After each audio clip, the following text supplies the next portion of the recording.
हरे कृष्णा। तो आज का श्लोक का नंबर 51। 51। ओम अज्ञानतिमिरन्धस्य ज्ञानाञ्जनशलाकया चक्षुरुन्मिलितं येन तस्मै श्रीगुरवे नमः। श्रीचैतन्यमनोभीष्टं स्थापितं येन भूतले स्वयं रूपा कदा मह्यं ददाति स्वपदान्तिकम्। वन्देऽहं श्रीगुरो श्रीयुतापदकमलं श्रीगुरून् वैष्णवं च श्रीरूपं साग्रजातं सहगणा रघुनाथान्वितं तं सजीवं साद्वैतं सावधूतं परिजनसहितं कृष्णचैतन्यदेवं श्रीराधा कृष्णपादान् सहगणा ललिता श्रीविशाखान्वितांश्च नमो ॐ विष्णुपदाय कृष्णपृष्ठाय भूतले श्रीमते भक्तिवेदान्त स्वामिनीति नामिने। नमस्ते सरस्वते देवे गौरवाणी प्रचारिणे निर्विशेषा शून्यवादी पाश्चात्यदेशतारिणे। नमो महावदन्याय कृष्ण प्रेम प्रदायते कृष्णाय कृष्ण चैतन्य नामने गौरतुसे नमः। हे कृष्णा करुणा सिंधु दीनबंधो जगत्पते गोपेश गोपिका कांत श्री राधा कांत नमस्ते। तप्त कांचन गौरांगी श्री राधे वृंदावनेश्वरी विश्वभानुसुते देवी प्रणमामि हरिप्रिये। वाञ्छाकल्पतरुभ्यश्च कृपा सिन्धुभ्यैव च पतितानां पावनेभ्यो वैष्णवेभ्यो नमो नमः। जय श्री कृष्ण चैतन्य प्रभु नित्यानंद श्री अद्वैत गदाधर श्रीवासादि गौरभक्तवृंद। हरे कृष्णा कृष्ण कृष्ण हरे हरे हरे राम राम राम हरे हरे।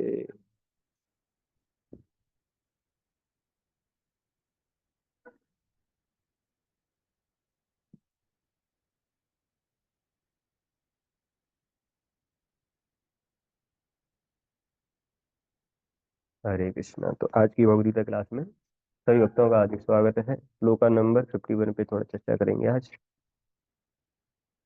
51 श्लोक। कर्म जम बुद्धि युक्ता ही कर्म फलम त्यक्त्वा मनीषिणः जन्म जन्म बंध विनिर्मुक्ताः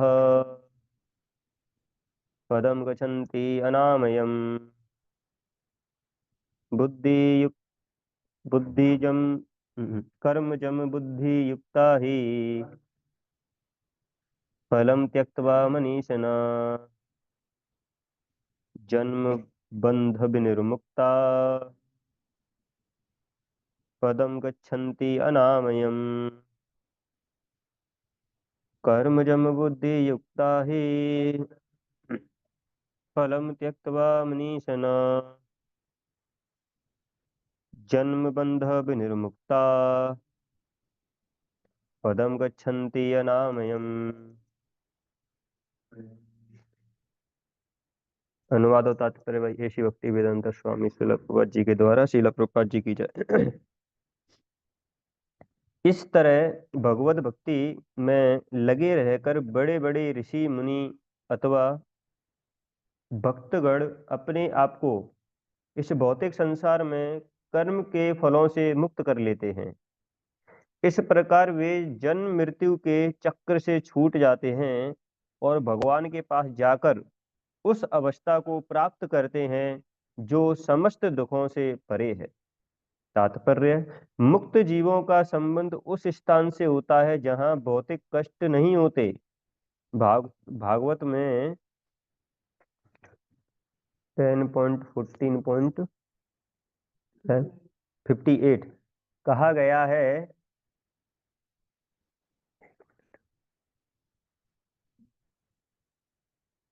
समा समाश्रिता ये पदपल्लवं हितपदं पुण्ययशो मुरारेः भवां बुद्धिर्वत्स पदं परम पदम पदम पदम यद विपदाम न तेषाम। तो ये भागवतम में ये श्लोक है जिसमें बताया, जिसने उन भगवान के चरण कमल रूपी नाभ को ग्रहण कर लिया है, जो दृश्य जगत के आश्रय हैं और मुकुंद नाम से विख्यात हैं, अर्थात मुक्ति के दाता हैं, उसके लिए यह भव सागर गोखुर में समाये जल के समान है। उसका उसका लक्ष्य परम पदम है, अर्थात वह स्थान जहाँ भौतिक कष्ट नहीं है या कि बैकुंठ है। यह स्थान वह स्थान नहीं जहाँ पद पद पर संकट हो। अज्ञानवश मनुष्य यह नहीं समझ पाता कि यह भौतिक जगत ऐसा दुखमय स्थान है जहाँ पद पद पर संकट है। केवल अज्ञानवश अल्पज्ञानी पुरुष यह सोच कर कि कर्मों से वे सुखी रह सकेंगे, सकाम कर्म करते हुए स्थिति को सहन करते करते हैं। उन्हें यह ज्ञात नहीं है कि इस संसार में कहीं भी कोई भी शरीर दुखों से रहित नहीं है। संसार में सर्वत्र जीवन के दुख, जन्म मृत्यु जरा व्याधि विद्यमान हैं, किंतु वे अपने वास्तविक स्वरूप को समझ लेता है और किंतु जो अपने वास्तविक स्वरूप को समझ लेता है और इस प्रकार भगवान की स्थिति को समझ लेता है, वही भगवान की प्रेमा भक्ति में लगता है। फलस्वरूप वह बैकुंठ लोक जाने का अधिकारी बन जाता है, जहां ना तो भौतिक कष्ट में जीवन है और ना ही काल का प्रभाव तथा मृत्यु है। अपने स्वरूप को जानने का अर्थ है भगवान की अलौकिक स्थिति को भी जान लेना। जो भ्रम बस यह सोचता है कि जीव की स्थिति तथा भगवान की स्थिति एक समान है, उसे समझो कि वह अंधकार में है और स्वयं भगवत भक्ति करने में असमर्थ है। वह अपने आप को प्रभु मान लेता है और इस तरह जन्म मृत्यु की पुनरावृत्ति का पथ चुन लेता है।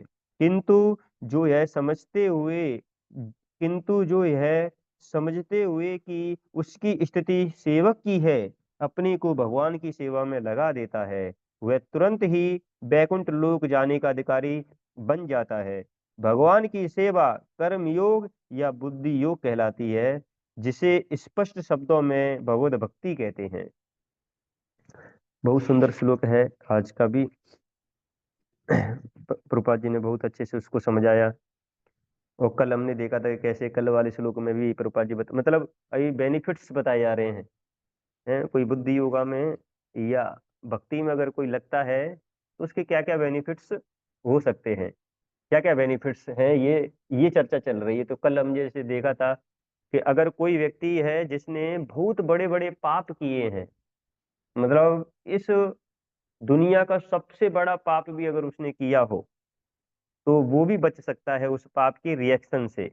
पर लेकिन उसको किस में लगना पड़ेगा, भक्ति मार्ग पे आना पड़ेगा, तब जाके वो बच सकता है। जैसे कल वाले श्लोक में हमने देखा था कि कोई जो वो व्यक्ति जो कि डिवोशन सर्विस में जब एंगेज हो जाता है, लग जाता है, तो सारे जो रिएक्शन उसको आने वाले हैं, बैड और गुड वर्क के जो भी रिएक्शन उसको आने वाले हैं, वो सबसे बच जाता है वो।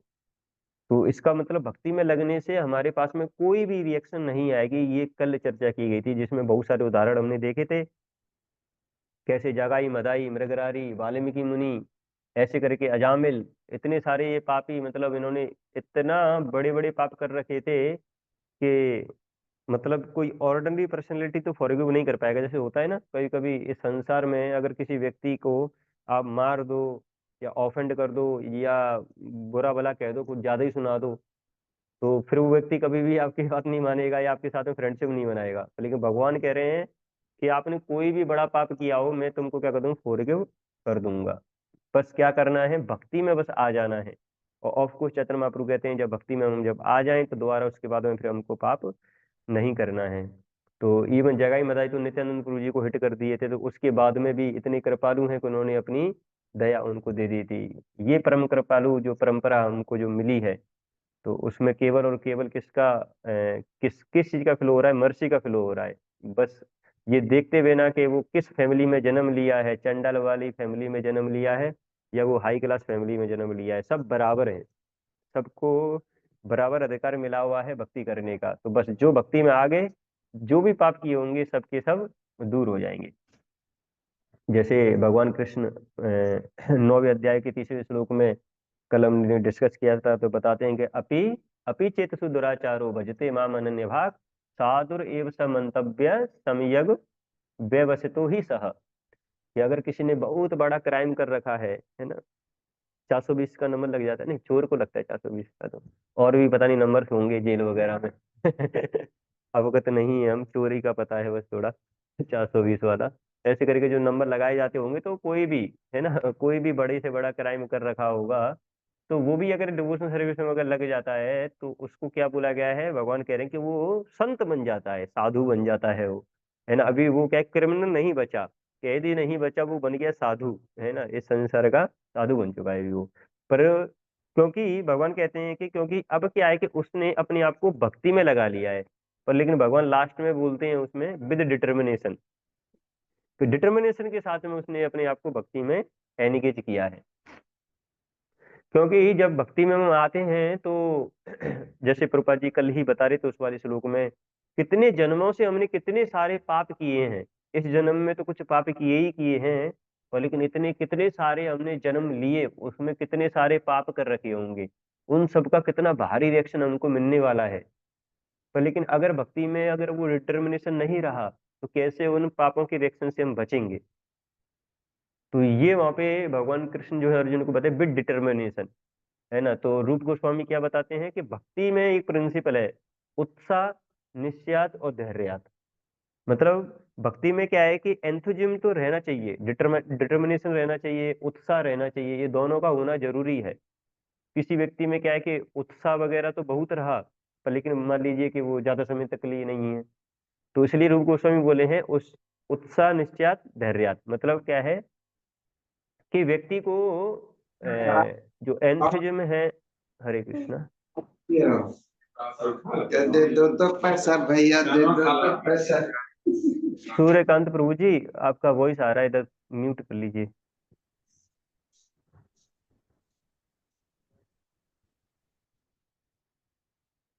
तो तो मैं क्या बता रहा था, कि ये जो रूप गोस्वामी ने जो प्रिंसिपल बताया है, तो वो पहले ही क्लियर कर दिया कि भक्ति में हमको डिटरमाइंड होना पड़ेगा, और उसके बाद में उत्साह भी रखना पड़ेगा, उसके साथ साथ में, पर लेकिन पेशेंस रखना बड़ा जरूरी है ना। अगर पेशेंस नहीं रखा तो पेशेंट बन जाएंगे। पेशेंट कैसे बन जाएंगे, क्योंकि वो फ्रूट वगैरह तो जल्दी मिलेगा नहीं, तो ना तो इधर के रहेंगे ना उधर के रहेंगे। वो कहेगा कि अरे बाप रे, इससे अच्छा मैं पहले था, थोड़ा बहुत है उधर भी थोड़ा बहुत एंजॉय कर लिया करता था, इधर भी मजा नहीं आ रहा है। तो इसलिए रूप गोस्वामी बताए हैं कि ये धैर्य रखना जरूरी है।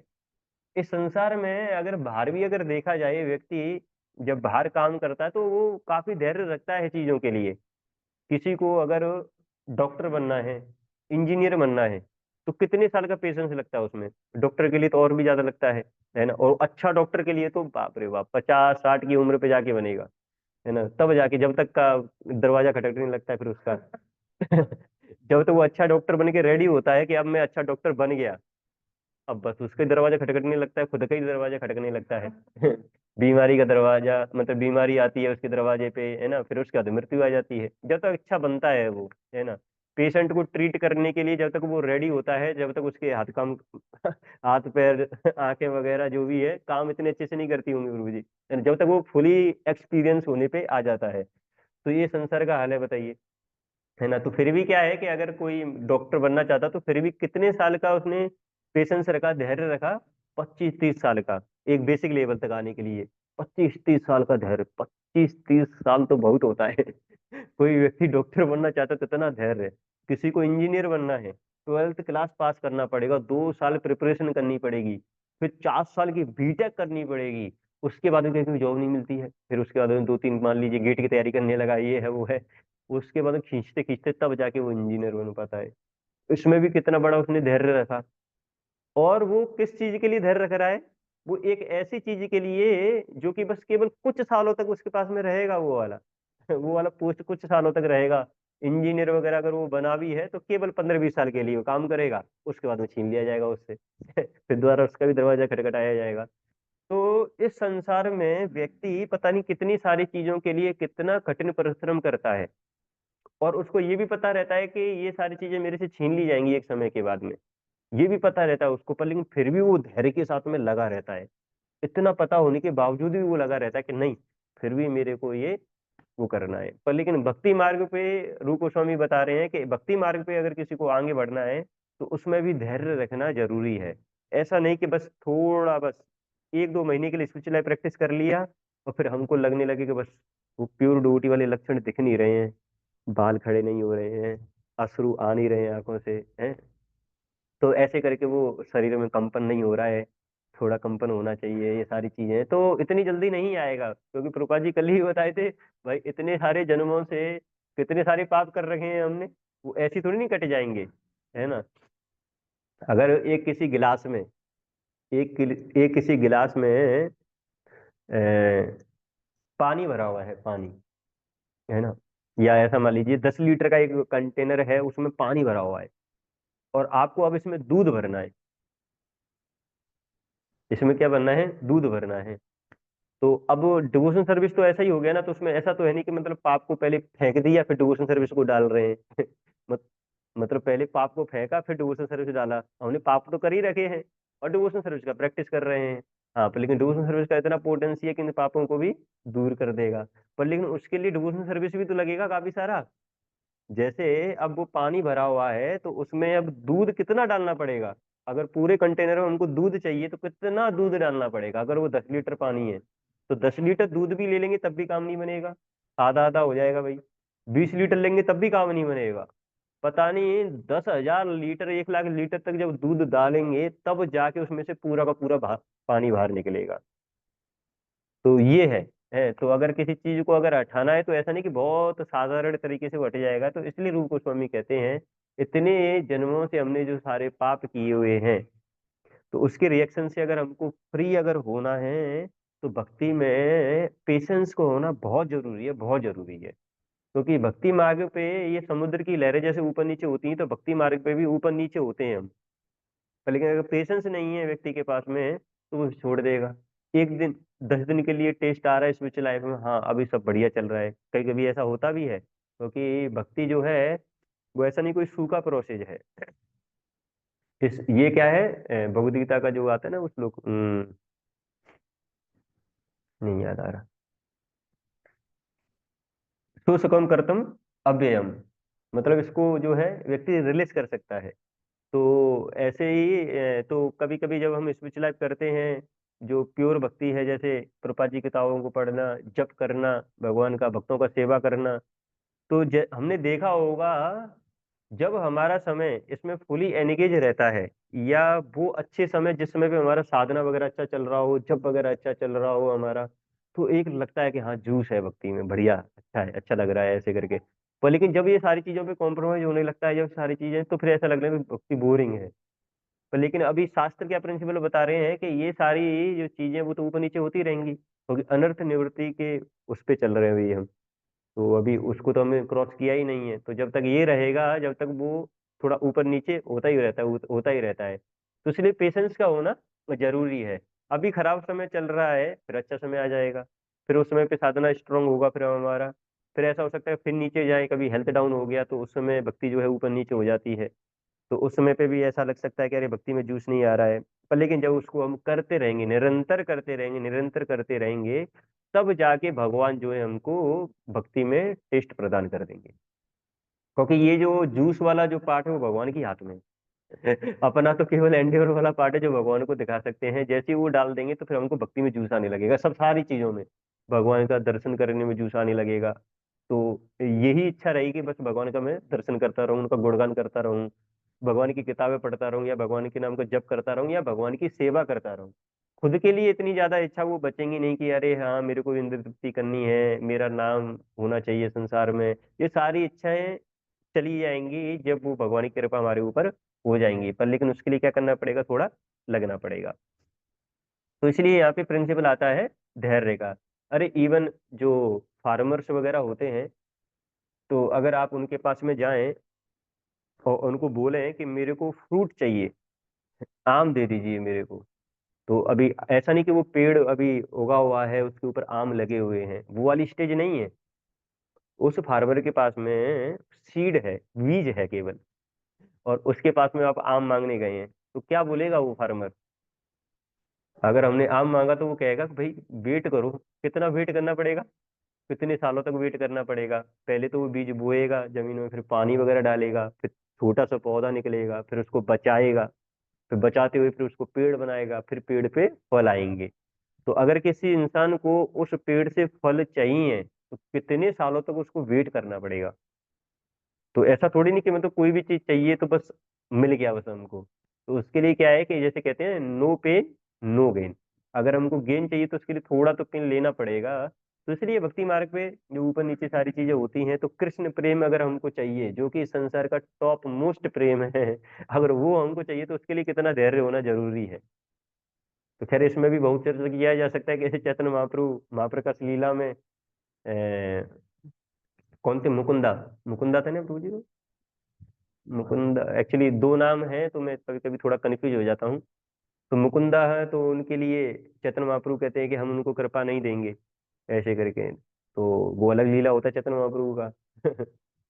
तो मुकुंदा को जब ये पता पड़ता है कि अरे चैतन्य महाप्रभु तो हमको कोई मर्सी नहीं देंगे, थोड़ा मतलब अच्छा नहीं लगता है, क्योंकि भगवान की कृपा किसी के पास में ना हो तो अच्छा कैसे लगेगा, भक्त लोग भी परेशान हो जाते हैं। हाँ अच्छे वक्त, क्योंकि अगर किसी ने ऐसा सुना कि अरे उसको कृपा नहीं मिलने वाला है, तो कुछ भी हो सकता है। अच्छा है, इसको कृपा नहीं मिलना चाहिए, काम ही ऐसे करता है ये। ऐसा है तो वो एनीवे जब एनिमी नहीं होती है हमारे बीच में, एनीवे हर्ट वो नहीं रहता है, तो किसी भक्त को अगर कृपा नहीं मिलता है तो असली जो वैष्णव रियल वैष्णव होता है उसको दुख होता है, अरे इसको भी कृपा मिलना चाहिए। ऐसा। तो जो मुकुंद है तो उनको कृपा नहीं मिलता है, तो भक्त प्रार्थना करते चैतन्य महाप्रभु से, अरे नहीं उनको कृपा वगैरह दीजिए महाप्रभु, महाप्रभु ऐसे कैसे काम चलेगा? तो मुकुंद जो है उनसे पूछते हैं कि क्या मेरे को चैतन्य महाप्रभु की कृपा कभी मिलेगी आगे जाके, अभी नहीं दे रहे हैं, बाद में मिलेगी क्या? तो ऐसे करके भक्त पूछते हैं चैतन्य महाप्रभु से। तो कहते हैं हाँ बोल दो मुकुंद को जाके 10 मिलियंस, मतलब आफ्टर 10 मिलियंस ईयर्स है, चैत मेरी कृपा मुकुंद को मिल जाएगी, ऐसा करके बोल देते हैं। कितने साल? 10 मिलियन ईयर्स। नहीं 10 मिलियन जन्म बताया था शायद, ईयर्स भी नहीं। जन्म बताया था, हाँ। इतने सारे जन्म जब हो जाएंगे तब जाके कृपा मिलेगी, ईयर्स नहीं। लो, इतने सारे जन्मों के बाद में उनको कृपा मिलेगी। और जब ये बात मुकुंद को पता पड़ता है तो वो डांस करने लगे जाते हैं, उछलने लगे जाते हैं वो, अरे मतलब क्या मेरे को कृपा मिलेगा, कृपा मिलेगा, चैतन्य कभी तो मिलेगा मिलेगा पर लेकिन मेरे को। तुम बाप रे बाप, जब चैतन्य महाप्रभु ने मुकुंद का ये एटीट्यूड देखा तो उन्होंने कहा आ जाओ। सिर पे पैर रख दिया, फुल कृपा बरसा दिया उसके पास में। तो ये मुकुंद का एटीट्यूड था। तो एक्चुअली क्या है, मुकुंद किस चीज के लिए रेडी हो गए वो? थोड़ा पेशेंस है ना, धैर्य। ठीक है चैतन्य महाप्रभु का भी कृपा मिलेगा, जब तक हम सेवा करते रहेंगे महाप्रभु का कृपा तो मिलेगा ही एक दिन, है ना, मैं तो उस लायक भी नहीं हूँ। तो ये भक्ति में थोड़ा जो है धैर्य होना चाहिए, जो कि श्लोक में थोड़ा बताया गया है। आज के श्लोक में मतलब चर्चा किया गया है कि अगर हम भक्ति करते हैं तो सारे रिएक्शन से तो छुटकारा मिल ही जाएगा, जो कि 50th श्लोक में बताया है। 51 में बता रहे हैं कि जन्म मृत्यु का जो ये साइकिल है, हम उससे भी बाहर आ जाएंगे, है ना। ये जो साइकिल में फंसे हुए हैं, कभी मनुष्य का शरीर मिला है, कभी जानवर का मिलेगा, कभी पशु पक्षी वगैरह, ये सारे ये कभी पेड़ का मिलेगा, ऐसे करके डिफरेंट डिफरेंट जो हमको शरीर मिलते रहते हैं, तो उससे भी हमको क्या मिल जाएगा? छुटकारा मिल जाएगा अगर हम भक्ति में लग जाते हैं। प्रभुपाद जी प्रपोड में बहुत अच्छे से उसको व्याख्यान किए हैं, बहुत अच्छे से समझाए हैं कि ये जो भौतिक संसार है, भौतिक संसार में पग पग पे इतनी सारी विपदाएं हैं। जैसे बोला ना, पदम पदम यद विपदाम न तेसाम, उस श्लोक के लास्ट वाली लाइन में क्या है, पदम पदम यद विपदाम न तेसाम। मतलब क्या है, पग पग पे क्या है कि इतनी सारी परेशानियां खड़ी हुई हैं, पर लेकिन वो व्यक्ति जिसने भगवान का शेल्टर ले लिया है, उसके लिए ये जो भव सागर है, इतना बड़ा जो ये सागर है ना, दुखों का जो सागर है, ठीक है, उसको कोई व्यक्ति क्रॉस नहीं कर पाएगा। जैसे जो सागर होता है, वो किसी व्यक्ति को बोल दिया जाए कि तुमको मैं ये वोट देता हूँ और तुम इसको क्रॉस कर लो, तो कोई कर लेगा क्रॉस उसको? वो मर जाएगा उसी ओशियन में। ओशियन को कौन क्रॉस करेगा भाई? उसको एक सिंपल सी वोट दे दी, कैसे जाएगा उसको पार करके? पूरा ओशियन तो बहुत बड़ा होता है ना। तो ऐसे करके वो तो क्या है कि इस संसार का ये ओशियन है, और भव सागर है ना, जो कष्टों का जो सागर है, इतना बड़ा जो सागर है, इतने सारे जो कष्ट जीवात्मा के पास में जो रहते हैं, अगर उससे छुटकारा अगर पाना है जीवात्मा को, तो वो क्या कर ले? केवल भगवान का शेल्टर ले ले। क्योंकि जैसे ही वो भगवान का शेल्टर लेगा, तो इस श्लोक में ये बता रहे हैं प्रभुपाद जी, जैसे ही वो शेल्टर लेता है तो ये जो भव सागर इतना जो बड़ा है, वो क्या बन जाएगा? इतना छोटा सा बन जाएगा। जो गाय का बछड़ा होता है, उसका जो फुट रहता है, तो उसके फुट को जब उसका फुट प्रिंट जमीन पे पड़ता है तो कितना होता है? छोटा सा होता है। तो छोटा सा गाय का बछड़े का कितना होगा? छोटा सा। उसमें किसी ने पानी भर दिया और आपसे बोले कि अब इसको पार कर लो। अरे आपको क्या है यार, ये तो बिना देखे ही, मतलब देखेंगे भी नहीं तब भी पार हो जाएगा। ऐसा नहीं कि हम डूब जाएंगे, अरे बाप रे बाप क्या आ गया, पानी आ गया ऐसा लगेगा ही नहीं, ऐसे ही पार हो जाएगा। पर लेकिन ये कब पार होगा? जब हमने क्या कर रखा होगा? भगवान का शेल्टर ले रखा होगा। ये उस वाले श्लोक में बता रहे हैं। तो तब जाके हम उस वाले भवसागर को पार कर सकते हैं। पर लेकिन प्रभुपाद जी क्या बता रहे हैं उसके बाद में? पर लेकिन जो कम बुद्धिमान जो लोग होते हैं, जिनकी बुद्धि को हर लिया गया है, या वो व्यक्ति जो कि इग्नोरेंस में पड़े हुए हैं, वो क्या करते हैं? वो बस इस संसार में क्या करना चाहते हैं? एडजस्ट होना चाहते हैं। इस संसार में एडजस्ट होना, इतनी सारी परेशानी आ जाएंगी उनके पास में, बहुत सारी परेशानी आती है इंसान के पास में, पर लेकिन क्या कर लेता है वो? थोड़ा एडजस्ट होना चाहता है चीजों से, है ना, कि मतलब ठीक है, हो जाएगा है ना। अभी अभी सुख नहीं मिल रहा है, पर लेकिन एक इच्छा रहती है कि बाद में जाके क्या मिल जाएगा, मेरे को सुख मिल जाएगा। बस इसी में उसको हैप्पीनेस ड्राइव होती है कि बाद में मिलेगा, एक दिन तो मिलेगा। जैसे बच्चा होता है ना, उसको बोल दो कि बेटा तू बस 4 घंटे तू शांत बैठा रहे, ठीक है, उसके बाद में तुमको 20 चॉकलेट देंगे। अब वो जो बच्चा है ना, वो 4 घंटे के लिए इतना इनटॉलरेबल हो जाएगा उसको शांत बैठना, कि बस वो ऐसे करके बैठा हुआ है। पर लेकिन उसको क्या है कि बस अंदर से क्या लग रहा है, 4 घंटे बाद में क्या मिल जाएगी? चॉकलेट्स। Yes, chocolates. 20 चॉकलेट मिलेंगी। तो कितना पेन होगा उस समय पे, टॉयलेट करना कितना होगा बस। पर लेकिन अंदर से क्या है, उसको खुशी है। 4 घंटे बाद बस वो चॉकलेट मिल जाएगी, चॉकलेट मिल जाएंगी। ये संसार की हालत है इंसान फुल पेन में रहेगा, पर लेकिन लगता क्या है उसको? बस इसके बाद में तो एक अच्छा सा घर बन जाएगा, उसमें बढ़िया से रहेंगे, कार आ जाएगी, कार में घूमेंगे, है ना, कोई झंझट नहीं रहेगा, बस बढ़िया सा पार्क है, उसी में घूमेंगे टहलेंगे, है ना। इंसान को ऐसा लगता है कि जब ये सब कुछ हो जाएगा, बस इस संसार की जो परेशानी है दूर हो जाएंगी। तो बस करता रहता है मेहनत, यस कंपनी में जाऊंगा, सुबह सुबह रेडी होके जाऊंगा, काम करूंगा, इतना सारा लक्ष्मी आएगा, उससे ये बनाऊंगा, लगा रहता है। फिर वो बना लेता है उस सारी चीज को, फिर देखता है अरे नई परेशानी आ गई अब उसको मेंटेन करना सारी चीजों को, ठीक है, और भी सारी वर्कर्स वगैरह का परेशानी, बहुत सारी परेशानियां आती हैं। ऐसा तो है नहीं जो कोठियों में रहते हैं उनको परेशानी नहीं आती हैं, इतनी सारी परेशानियां आती हैं।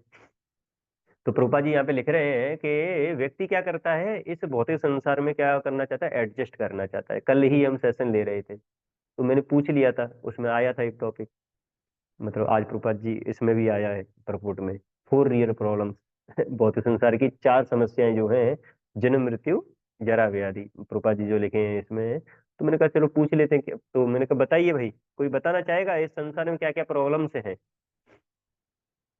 तो सब बताने लगे भाई, डिस्ट्रैक्शन, प्रेशर, फाइनेंशियल वगैरह का ये वाला प्रॉब्लम है, माइंड का प्रॉब्लम है, हम इंसान जो है दूसरों को कंट्रोल करना चाहता है, ये प्रॉब्लम है। मैंने कहा बाप रे बाप, मैंने कहा शास्त्रों में तो यार इतना वर्णन नहीं था इन सारी चीजों का, मतलब प्रॉब्लम्स वगैरह बताई गई हैं शास्त्रों में तो कुछ अलग ही बताई हैं प्रॉब्लम्स, तो रियल प्रॉब्लम तो कुछ अलग है शास्त्रों में। मैंने कहा लो मतलब भगवद गीता में तो कुछ प्रॉब्लम्स बताई गई थी, रियल प्रॉब्लम्स, लेकिन इंसान अपने माइंड की वजह से और प्रॉब्लम ऐड कर देता है अपनी जिंदगी में। ये सब माइंड की प्रॉब्लम है ना, डिस्ट्रैक्शंस वगैरह, कंसंट्रेशन का ना होना, दूसरे के ऊपर कंट्रोल वगैरह करना, दूसरे बोलने से अफेक्ट हो जाना, ये सब माइंड की प्रॉब्लम्स है। कोई व्यक्ति अपने माइंड को कंट्रोल कर ले तो आधी समस्या तो ऐसी सॉल्व हो जाएगी, है ना। पर लेकिन ये सब माइंड की वजह से और प्रॉब्लम्स बढ़ा ली है उन्होंने। ठीक है, मैंने कहा भाई देखो, एक तो ये माइंड की वजह से प्रॉब्लम, दूसरा कुछ इंसानों को लगता है कुछ प्रॉब्लम, किसी के पास में समस्या रहेगी, उसमें से किसी ने ये नहीं बोला था कि धन की प्रॉब्लम है, इसकी प्रॉब्लम। मैंने कहा मानना पड़ेगा। माइंड के लेवल पे लग रहा है सब सूझ रहे हैं। फिर एक व्यक्ति, प्रभु जी एक्चुअली है क्या, प्रॉब्लम तो बहुत सारी हैं, पर लेकिन ये नहीं पता पड़ा कहाँ से स्टार्ट करें। कहाँ से बताना स्टार्ट करें आपको। अभी बताएंगे तो 1 घंटा आपका इसी में निकल जाएगा, पूरा लेक्चर सुन भी नहीं पाएंगे, इसलिए हम बोल नहीं रहे हैं कि आप बता कुछ बता दें सॉल्यूशन वगैरह। तो छुटकारा मिल जाएगा। अभी समस्या बताएंगे तो पूरा क्लास खत्म हो जाएगा उसी में। तो समस्या तो इतनी है इंसान के पास में। तो फिर मैंने कहा चलो ठीक है, कुछ कॉमन प्रॉब्लम्स मैं ही बता देता हूँ। तो ऐसे करके फिर मैंने बताया कि देखो भाई, इंसान के पास में धन की प्रॉब्लम रहती है, किसी किसी के पास में बेचारे को 2 वक्त की रोटी नहीं मिल पाती है खाने को, सड़क पे है, है ना, पैसा नहीं है जेब में, कुछ खाने को नहीं मिल रहा है। ठीक है, तो वो परेशान है कि थोड़ा धन आ जाए मेरे पास में। ठीक है, थोड़ा 1000 का नोट जेब में आ जाएगा, फिर 1000 का आएगा तो कहेगा कि थोड़ा और बढ़ जाए। लाखों में पहुंच जाऊं मैं, फिर कहेगा करोड़ों में पहुंच जाऊं फिर मैं, है ना, फिर तो मिलीनियर बन जाऊं मैं। ऐसे करके उसकी सोच है। तो उसको इस चीज की प्रॉब्लम है कि मेरे पास में धन नहीं है। एक व्यक्ति है, उसके पास में ज्यादा धन हो गया है, वो कह रहा है यार धन ज्यादा हो गया है भाई। चोर वगैरह का खतरा ज्यादा बढ़ गया है मेरे ऊपर, तो कहीं पे भी जाता हूँ सिक्योरिटी गार्ड को लेके जाता हूँ, इससे अच्छा तो पहले था, कहीं भी जाता था अच्छे से घूम लेता था मैं। अभी तो क्या है, कहीं पे भी जाओ ये सिक्योरिटी गार्ड और लेके जाओ साथ में। अरे सर यहाँ नहीं, यहाँ नहीं, यहाँ नहीं, यहाँ पे थोड़ा डर है, यहाँ पे नहीं जा सकते, आप इधर आ जाइए। ऐसे करके वो है ना, वो सारे एरिया जो है उसके लिए रेस्ट्रिक्शन बन जाते हैं, वो जा नहीं सकता है वो, है ना, सब जगह नहीं जा पाते हैं फिर जब, है ना, तो पैसा इतना हो गया है उसको, इस चीज की प्रॉब्लम हो गया है। ठीक है, कोई कह रहा है यार बस एक अच्छी नौकरी मिल जाती मेरे को, लाइफ सेट हो जाती मेरी, है ना, इंजीनियर बन जाऊं, डॉक्टर बन जाऊं, बस उसके बाद में क्या है, सब बल्ले बल्ले। डॉक्टर बन गया बस, फिर तो बिंदास, पेशेंट को थोड़ा देखेंगे, काम हो जाएगा हमारा। ये परेशान है कि मैं डॉक्टर बन जाऊं तो हो जाएगा मेरा काम। एक व्यक्ति है, वो कह रहा है मैं डॉक्टर क्यों बना। मैं डॉक्टर क्यों बना। प्रभु जी कह रहे हैं, डॉक्टर से पूछे है, वो पूछता कि मैं डॉक्टर क्यों बना। कोई समझता ही नहीं है, इसी के लिए पैदा हुआ था कि हमें। क्या मैं इसी के लिए पैदा हुआ था। मैं तो सोचा था कि लोगों का जो रोग है उसको सही करूंगा। पर लेकिन लोग तो मेरे को धो दे रहे हैं। 9 बज गया मेरे को, अभी भी पेशेंट की लाइन खत्म नहीं हो रही है, जाऊं तो बोलते हैं कैसा डॉक्टर है। कैसा डॉक्टर है बताइए, मरीज यहाँ पे पड़ा हुआ है, इसको बिल्कुल ही शर्म नहीं है, ये जा रहा है छोड़ के पेशेंट को, है ना, थोड़ा तो रहम होना चाहिए डॉक्टर के अंदर में, है। डॉक्टर आता है, सिरंज वगैरह लगाता है, थोड़ा आराम से लगा लो, है। थोड़ा आराम से लगा लो, क्या बिल्कुल भी सिंपल वो नहीं है क्या, हृदय में मतलब पूरा गायब हो गया है क्या। डॉक्टर को 10 बज गया, 11 बज गया, पेशेंट की लाइन अब भी लगी हुई है, फिर बेचारा जाए, अरे डॉक्टर साहब एक और है, अरे नहीं नहीं नहीं, थोड़ा मैं खाना वगैरह खा के आ जाऊं घर पे, रेस्ट वगैरह, डॉक्टर साहब एक ही पेशेंट है, बेचारा मर जाएगा ये करके। अगर डॉक्टर चला जाए तो उसको 100 गाली सुनाएगा, बताओ कैसा डॉक्टर है? थोड़ा एक्सटेंड नहीं कर सकता है क्या, थोड़ा और, थोड़ा ही तो करना था एक्सटेंड में, 15-20 मिनट तो देखना था, कौन सी बड़ी बात थी, है, एक की जान तो बच रही है, उसको पता सोने की पड़ी है, हम बताइए 2 दिन से सोए नहीं है, इसको लेके आ रहे हैं। तो वो डॉक्टर कह रहा है कि भाई लो, बढ़िया डॉक्टर हम बने, उससे परेशान। उस व्यक्ति को ये नहीं पता है कि बेचारे की वो लाइफ डेली की है, उसको कौन समझेगा। ये तो 2 दिन से नहीं सोया है ना, इसको लग रहा है कि मैं 2 दिन से नहीं सोया हूँ, ये है, पर वो डॉक्टर का तो डेली का काम है, पर इंसान समझता कौन है, तो वो उससे परेशान है ना। कोई कह रहा है कि मेरे को इंजीनियर बनना है, इंजीनियर इस चीज से परेशान हो गया है, बैठे बैठे पूरे दिन बैठा रहता है सीट पे, काम करता रहता है कोडिंग का, मैं इसलिए बना था। अरे बाप रे, वो कम से कम इंजन नहीं बना होता तो आंखें तो रहती हैं, तो ये चश्मा आ गया मेरे ऊपर है, और उसके बाद में इतना मेंटल प्रेशर आ जाता है मेरे ऊपर पूरा का पूरा। कोई परेशान है भाई, शादी हो जाए बस, लाइफ सेट हो जाए। बड़ी परेशानी, शादी नहीं हो रही है, 30 साल की उम्र हो गई है, 31 की उम्र हो गई है, शादी एक बार हो जाएगी काम बन जाएगा। कोई कहता है यार ये शादी क्यों कर ली मैंने। उससे पहले तो बिना शादी नहीं करता तो ही अच्छा रहता। तो इस मैंने कहा भाई यार, इस संसार में जो सारी ये प्रॉब्लम्स है वो सब रिलेटिव प्रॉब्लम्स हैं। ऐसा हो सकता है कि किसी के पास में जो धन है इतना हो गया है तो उसको धन की कमी नहीं है, किसी के पास में धन की कमी है ना, किसी की शादी हो चुकी है ना, तो उसको शादी की प्रॉब्लम नहीं है, लेकिन जिसकी नहीं हुई उसको शादी की प्रॉब्लम है। तो शास्त्रों में इसको प्रॉब्लम बोला ही नहीं गया है, ये तो आप सबकी प्रॉब्लम अपने आप ही बन गई है। तो अब पहले शास्त्रों का सुन लो, प्रभुपाद जी जो बता रहे हैं, तो प्रभुपाद जी कह रहे हैं शास्त्र जो बोलते हैं, इस संसार की 4 समस्याएं रियल समस्याएं। रियल समस्या तो वो होती है जिसको कोई, जिससे कोई बच ही ना पाए, मतलब कोई चाहता भी ना हो, सबके लिए हो, है ना। और बिना चाय बुलाए मतलब बिना बुलाया मेहमान है ये। आ जाता है बस, ये ऐसा है। कोई चाहेगा भी नहीं तब भी आ जाएगा। वो क्या है? बर्थ, ओल्ड एज, डिजीज और डेथ, ये शास्त्रों में बताया है। प्रभुपाद जी कह रहे हैं, शास्त्र बता रहे हैं भाई इससे छुटकारा कैसे पाना, ये मनुष्य को सोचना चाहिए। पर लेकिन मनुष्य कहाँ चला जाता है? ये रिलेटिव प्रॉब्लम्स जो होती हैं, माइंड की वजह से जो प्रॉब्लम्स होती हैं, वो उसी में सुलझा रह जाता है भैया। पूरा जिंदगी तो उसका इसी में निकल जाता है। इसके ऊपर तो उसका ध्यान भी नहीं आ पाता है कि भाई ये चार समस्याओं के ऊपर भी मेरे को थोड़ा सा तो ध्यान रखना है। तो इसलिए क्या है कि जो बुद्धिमान व्यक्ति है उसको सोचना चाहिए कि कैसे मैं इन चार समस्याओं से मैं बाहर आ सकता हूँ। पर लेकिन जो इनके पास में इंटेलिजेंस नहीं है, कम बुद्धिमान जो लोग हैं, जो पूरा का पूरे के पूरे इग्नोरेंस में ही जो जी रहे हैं, वो केवल और केवल इस संसार के बारे में ही सोचते हैं। उन्हीं जो प्रॉब्लम्स होती हैं उनको सॉल्व करने लग जाते हैं। पर लेकिन शास्त्रों में कुछ अलग ही बताया गया है। भगवत गीता का 8वें अध्याय का 16वां श्लोक है, जिसमें बताते हैं, आ ब्रह्म भुवना लोका पुनरावर्तनो अर्जुन मामुपेत्य तु कौन्तेय पुनर्जन्म न विद्यते। के अगर कोई इंसान ये सोचे कि मैं एक बार क्या करता हूँ, स्वर्ग का टिकट ले लेता हूँ, वहां पे तो कम से कम फ्री हो जाऊंगा। अरे प्रभुपाद जी बता रहे हैं, कृष्ण भगवान बता रहे हैं अर्जुन को, आ ब्रह्म भुवना लोका पुनरावर्तनो अर्जुन, है ना। आ ब्रह्म भुवनान लोका मतलब यहाँ से लोएस्ट से लेके ब्रह्म लोक तक चले जाओ, सत्य लोक तक। वहां पे भी ये चारों समस्याएं तुम सोचोगे ये चली जाए तो नहीं जाने वाली। चारों समस्या वहां पे रहेंगी रहेंगी। हाँ, पर लेकिन क्या हो सकता है? माम उपेत तु कौन्तेय पुनर्जन्म न विद्यते। अगर ये कोई भगवान के अगर धाम में कोई चला जाता है तो फिर वहां से जो है उसको दोबारा नहीं आना पड़ेगा, ये वो उसमें बताते हैं। और उसके बाद में थोड़ा ठीक है, 2 मिनट और लेंगे। तो उसके बाद में प्रभुपाद जी बता रहे हैं लास्ट में जाके, इस वाले श्लोक के लास्ट में जाके, कि कैसे हमको अपने रियल नेचर को आइडेंटिफाई करने आना चाहिए। अगर हमने रियल नेचर को आइडेंटिफाई कर लिया और हमको ये पता पड़ गया कि हम भगवान के दास हैं, अगर हम भगवान के दास हैं तो फिर इस संसार में हमको कभी नहीं आना पड़ेगा। और केवल केवल ये विश्वास हो जाए कि हम केवल भगवान को सर्व करके कहाँ चले जाएंगे? स्पिरिचुअल वर्ल्ड में चले जाएंगे। क्योंकि उस स्पिरिचुअल वर्ल्ड में, यहाँ पे जो भौतिक संसार में इतनी सारी परेशानियां हमको रहती हैं, वहां पे नहीं है। भौतिक संसार में, वो जो स्पिरिचुअल वर्ल्ड है, आध्यात्मिक जो जगत है, उसमें तो ऐसी चीजें हैं कि वहां पे अगर आप चल रहे हैं, मतलब वहां पे चल चल मतलब लोग चलते नहीं है, वहां पे डांस करते हैं। मतलब यहाँ पे जैसे हम चलते हैं ना, तो वहां पे डांस करते हुए चलते हैं।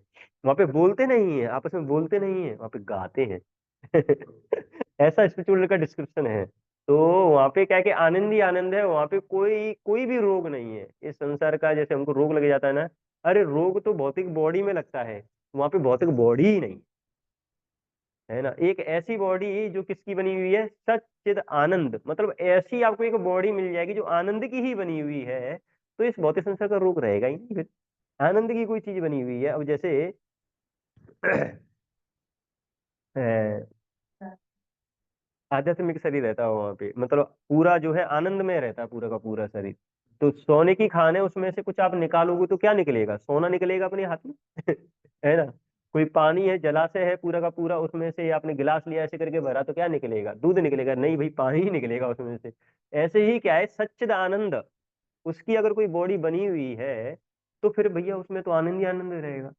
तो वहां पे ऐसा है स्पिरिचुअल वर्ल्ड में, है ना। तो स्पिरिचुअल वर्ल्ड का तो और भी डिस्क्रिप्शन है शास्त्रों में कि कैसे बताते हैं। न तद भास्यते सूर्यो न शशांको न पावका यद यद गत्वा न निवर्तन्ते तद धाम परमं मम। तो न तद भास्यते सूर्यो न शशांको न पावका, वहां पे जैसे यहाँ पे आता है, सूर्य ना हो, अभी ठंडियां आने वाली हैं, मतलब आ गई हैं। कुछ दिनों बाद सूर्य देवता दर्शन देना बंद कर देंगे, हाहाकार मच जाएगा, जल्दी आ जाए सूर्य भगवान, सूर्य भगवान जल्दी आ जाए। है। और या ऐसा मान लीजिए जब अंधेरा रहता है तो बस इंतजार इस बात का रहता है कि कब सूर्य आएगा, रोशनी हो जाएगा सब जगह, है ना। पर लेकिन स्पिरिचुअल वर्ल्ड में ना तद भासते सूर्यो ना शशांको ना पावका, इन सब का जरूरत ही नहीं है ना। यहाँ पे इलेक्ट्रिसिटी वगैरह ये सब उसकी जरूरत पड़ती है हमको। सारी चीजों के लिए वहां पे किसी चीज की जरूरत नहीं है। यद गत्वा न निवर्तन्ते तत धाम परमं मम। और जो एक बार बस भगवान के धाम में चला गया, वो यहाँ पे दोबारा लौट के नहीं आएगा। तो ये शास्त्रों में इन सारी चीजों का वर्णन है कि कैसे हमको स्पिरिचुअल वर्ल्ड की तैयारी करनी चाहिए, और विद उत्साह निश्चय और धैर्य के साथ में। हरे कृष्ण। शीला प्रभुपाद जी की जय।